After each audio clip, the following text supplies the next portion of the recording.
예, 오늘 본문 말씀 가지고 나의 영을 주의 손에 부탁하나이다. 나의 영을 주의 손에 부탁하나이다 라는 제목으로 하나님 말씀 함께 나누겠습니다. 오늘 우리 함께 읽은 시편 31편도 개인의 탄식시, 탄원시입니다.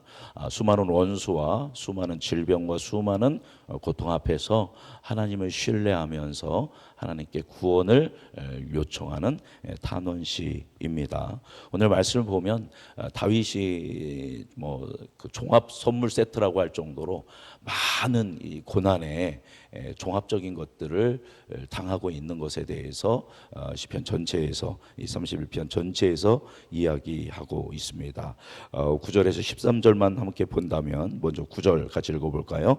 여호와여 내가 고통 중에 있사오니 내게 은혜를 베푸소서.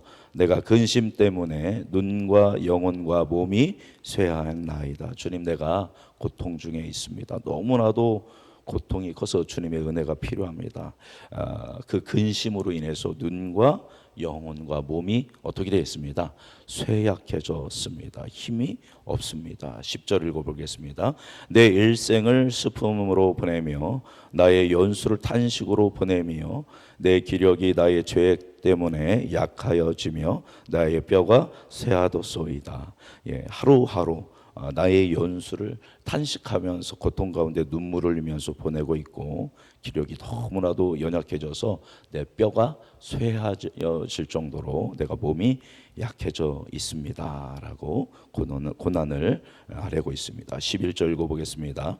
내가 모든 대적들 때문에 욕을 당하고 내 이웃에게서는 심히 당하니 내 친구가 놀라고 길에서 보는 자가 나를 피하였나이다. 12절 내가 잊어버린 바 됨이 죽은 자를 마음에 두지 아니함 같고 깨진 그릇과 같으니이다.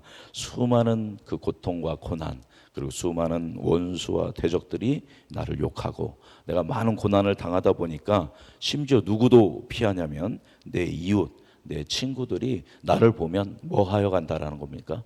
피하여 간다라는 겁니다. 13절 보면 마치 사람들이 나를 대하는 게 나는 살아있는데 마치 어떤 사람 대하듯 나를 대하냐면 죽은 사람 대하듯이 나를 마음에 두지 않습니다. 그래서 마치 내가 나를 볼 때 내가 무슨 그릇과 같냐면 산산이 깨어진 그릇과 같습니다. 깨진 그릇은 의미도 없고 가치도 없고 사람들이 사용할 생각도 전혀 두지 않죠. 그것처럼 마치 내가 깨진 그릇처럼 내 영혼이 깨지고 내 육신도 깨지고 나의 삶도 깨진 그런 고난 가운데 있습니다. 13절 읽겠습니다.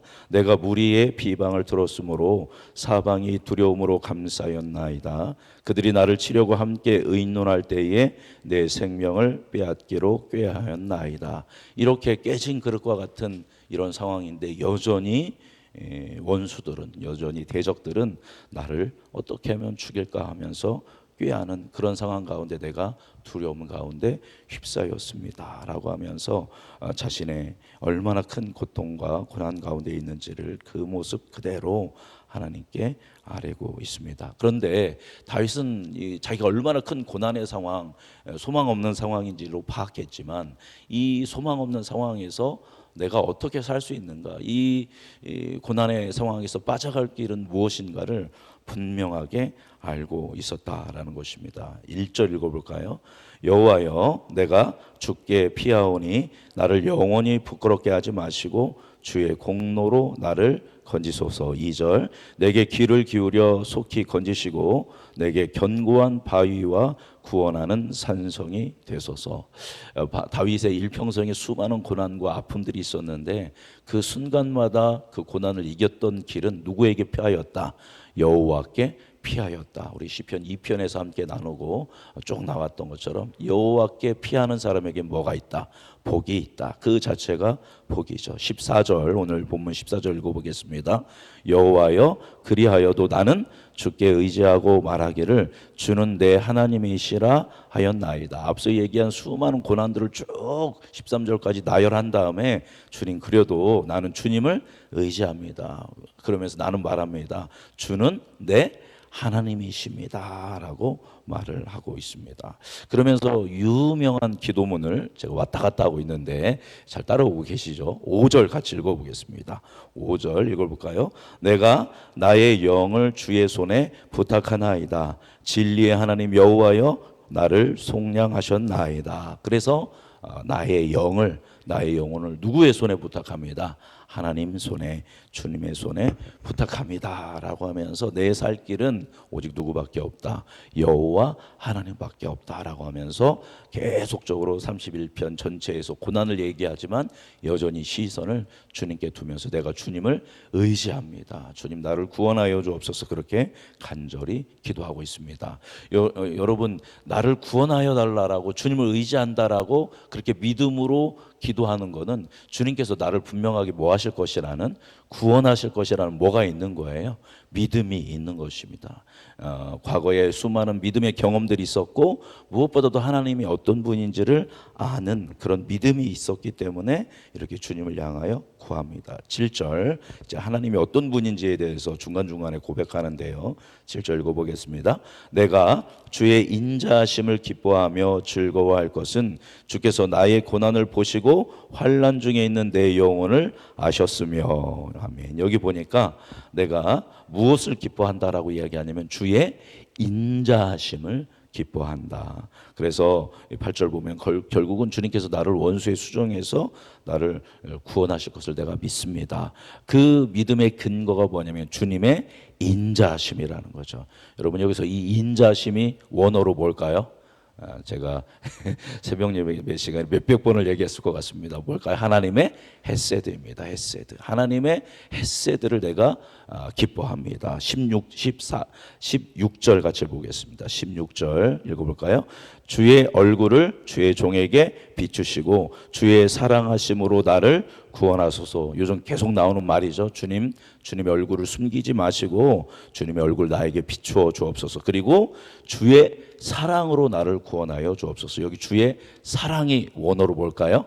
헤세드입니다. 헤세드. 그죠? 주의 사랑으로 나를 구원하여 달라라고 기도합니다. 그리고 기도 응답의 믿음을 가지고 찬양하는 21절 같이 읽어보겠습니다.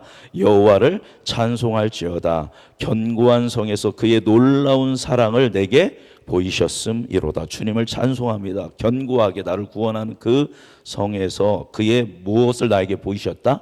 사랑을 보이셨다. 이 사랑도 원어로 뭡니까? 헤세드라는 겁니다. 그러니까 다윗이 눈을 들어 하나님을 보고 의지하면서 주님이 나를 구원하여 주실 줄 믿습니다라고 하는 근거는 하나님의 뭐다?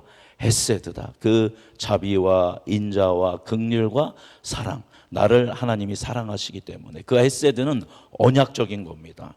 바로 아브라함을 통해서 언약한 거죠. 그리고 하나님을 믿고 하나님께 구하고 하나님을 찾는 사람에게 구원을 주시겠다라는 하나님의 언약이 있습니다. 그죠? 말씀으로 주신 약속. 그게 우리의 조건, 우리가 이렇다 저렇다 그것이 아니라 우리는 회개하고 주님께로만 다가가면 내가 너희를 구원하겠다라고 하는 아브라함부터 계속 지워진 우리에게 주신 언약인데 그 언약에 근거한 하나님의 헤세드입니다. 그 언약이 유효한 건 하나님의 헤세드 때문에 유효한 것이다라는 것입니다. 그래서 그 모든 하나님의 헤세드, 하나님의 인자하심, 하나님의 사랑을 보면서 나의 영혼을 누구의 손에 부탁합니다?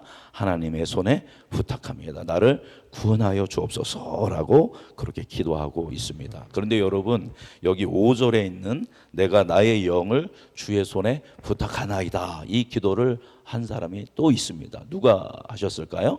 예수님이 십자가에서 아버지여 내 영혼을 아버지 손에 부탁하나이다 라고 이 시편 9절을 인용해서 고백하셨습니다. 예수님도 하나님 아버지의 무엇을 아신 겁니다? 헤세드를, 그 인자와 긍휼을 아시고 자기의 영혼을 아버지 손에 부탁했던 것입니다. 그리고 운명하셨죠. 그죠? 그러나 정말 하나님의 헤세드는 독생자 예수 그리스도를 어떻게 하셨냐면 다시 부활시키시고 승천시키셔서 다시 그 모든 영광을 회복시키시고 세상을 다스리는 만왕의 왕으로 하나님이 세우신 것을 봅니다. 또 이 기도를 한 사람이 또 한 사람이 있습니다. 바로 누구냐면 스데반입니다. 그래서 스데반이 돌에 맞아서 죽으면서 내 영혼을 주님의 손에 부탁하나이다 라고 고백합니다. 그래서 스데반은 모든 기독교인의 순교자의 첫 순교자로서 그렇게 본을 보이고 영원한 이름으로 또 이렇게 추앙받고 있는 것을 볼 수 있습니다. 그래서 믿음의 사람들은 다 알았던 겁니다. 뭘 알았다?